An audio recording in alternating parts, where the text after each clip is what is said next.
Hello everyone and welcome back to another furniture flipping video. My name is Samuel with Cedar Pine Designs, and in today's video we will be working on a 9-drawer mid-century dresser made by Witz. This is my dresser, but I was commissioned to customize it for a customer, so let's jump straight into this one and get our hands dirty.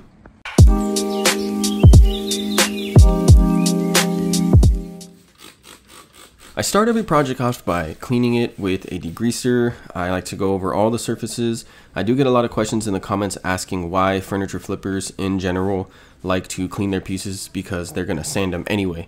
But it just helps to keep a lot of the dirt and grime out of the grain of the wood.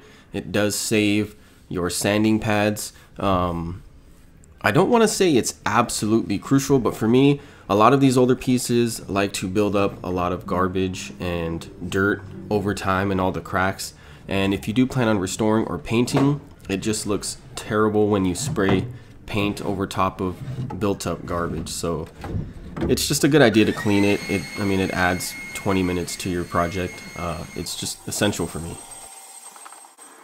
After pulling all the drawers out, I do like to clean the insides, and sometimes you do find cool stuff like this. I found a little patch. It's dated 1974. Not sure what it went to, but it's a cool little prize. I have a little box that I like to put all the stuff in that I find. Luckily for this piece, all the handles were able to come off. They weren't glued in by the factory or the furniture maker, because I'm sanding all the drawers down with 150 and 220 grit sandpaper, because those are going to be stained and stay wood.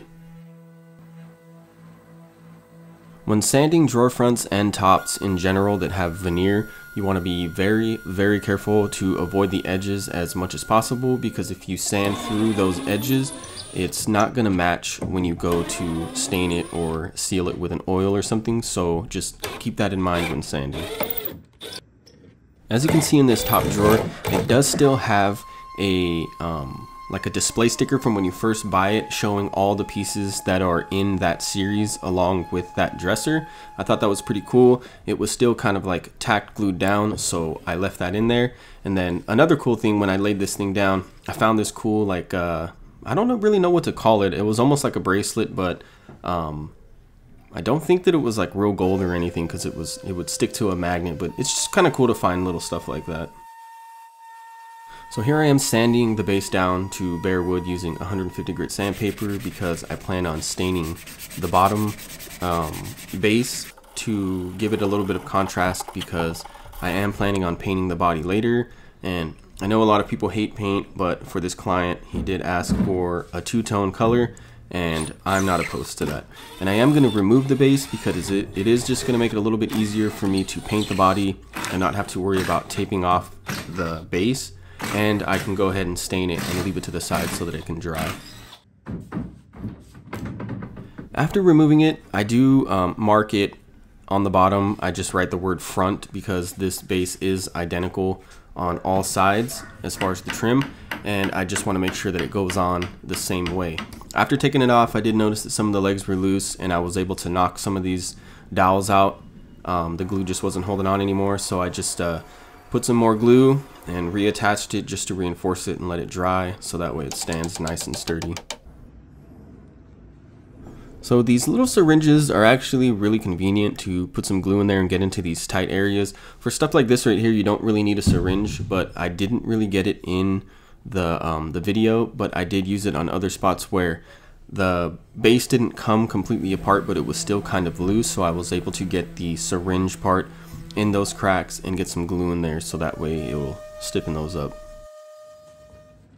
Now that I got the base out of the way, I'm throwing some little furniture dollies underneath the body of the dresser, so that way I can move it around and start focusing on this portion.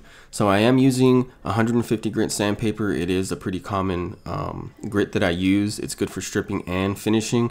I'm just giving it a quick scuff sand, so that way when I go to put my paint over top of it, it sticks to it and doesn't have any peeling issues. And this is also a good time to get some of the scratches out.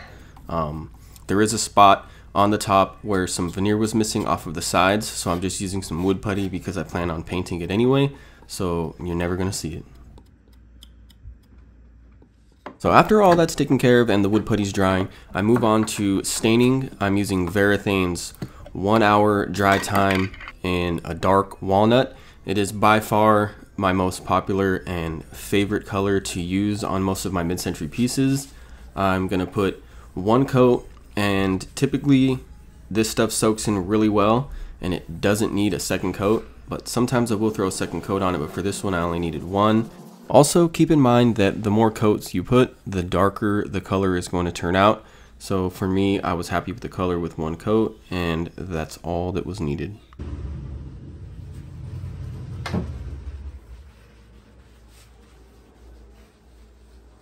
So because the base is made of a different type of wood than the veneer on the drawer faces, the color is going to be a little different between the two, but fortunately the handles that are on all the drawers are made out of that same type of solid wood, so it will give a nice matching contrast between the drawer faces and the base. So I think that it turned out very well.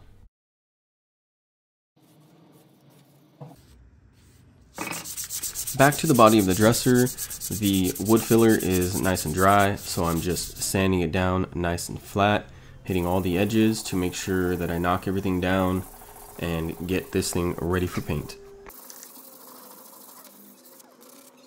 After it's done being sanded, I did go over everything with a sander to get some of the scratches out, and it did end up going through the finish, especially on the top and the sides of the body. So I am using an oil-based primer, and I do get a lot of questions from people asking me like, hey, you didn't use a primer on this piece. And typically if you have a finish covering a piece already, you don't necessarily need a primer, especially if you're using darker colors. For lighter colors like white and light grays, I would suggest using a primer just so you don't have any bleed through. And for this piece, I am using a new type of paint that was suggested to me from the paint store, Benjamin Moore. It's called Cabinet Coat. It has like an acrylic enamel consistency that I guess helps make it dry nice and hard, so that way you don't need a top coat, because avoiding a top coat like polyurethane does save a lot of time and money, because that stuff is very expensive now. So I do 3 coats of this just so that I can get it on there nice and thick. And it's the first time that I've ever used this, but I have to say, when it was dry and I let it sit for about a day or two before I made the delivery to the customer, and this stuff definitely did pass the scratch test. I did try to scratch some of the paint off in different areas, and it held up really, really well. The color that this paint is, it's called wrought iron. It's by Benjamin Moore. You could get it in a lot of different finishes, but this paint, like I said, it's called Cabinet Coat, and I highly recommend using this stuff. I think I'm going to be using this moving forward. You could tint it in pretty much any color you want, and it just, like I said, it saves money and time and a lot of sanding.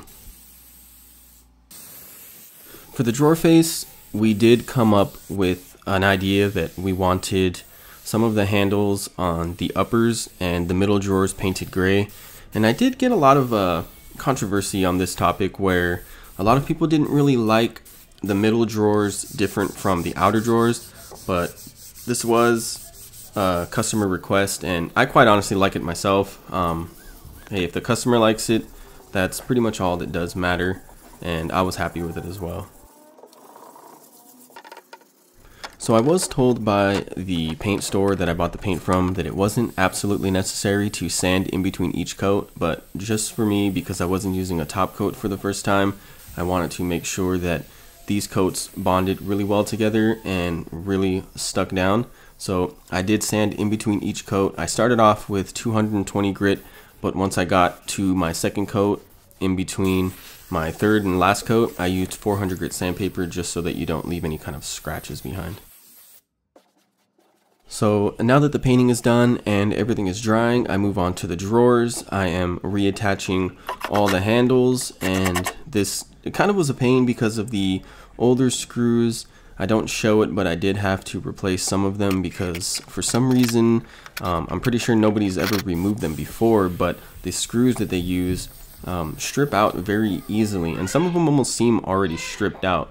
And for the drawer faces, I am using Howard's Feed and Wax to really richen that wood color and give it a nice smell. It does have a citrus smell to it, and it is by far my favorite beeswax that I've used so far. I am looking into some other ones, but the price difference between those and this one is it's pretty sizable. And I don't show it, but I do use it on the insides of the drawers, and as you can see, I did use it on the sides of the drawer as well. It just really freshens everything up and gives it a nice conditioned look. So there's these 4 little brass looking accents that go on the handles. They are very, very tarnished, so I'm using Barkeeper's Friend in the liquid formula. You got to be careful. That's why I use these with microfiber towels, because it is very abrasive, but it works very, very well, as you can see, to take all of those blemishes out and give it a really nice shine.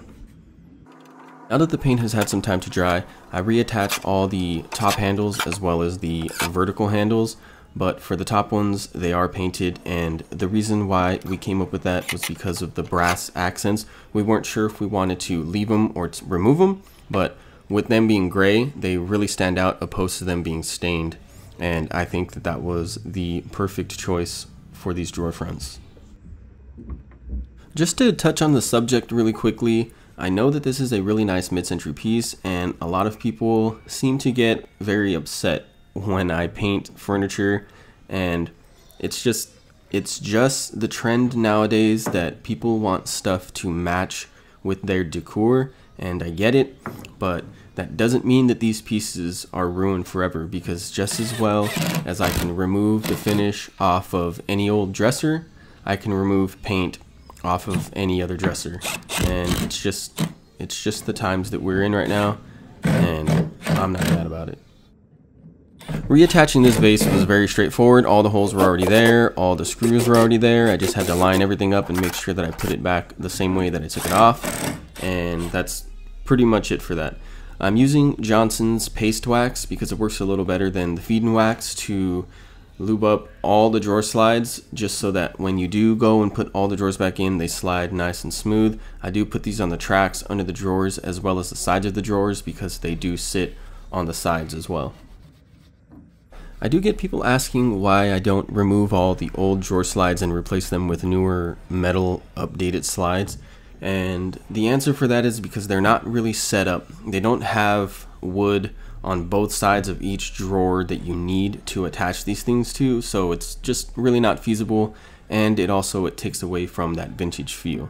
So now I'm at the stage where I'm putting all the drawers in according to the numbers that I put on the back of them, and let's take a look at what this thing looked like before and after.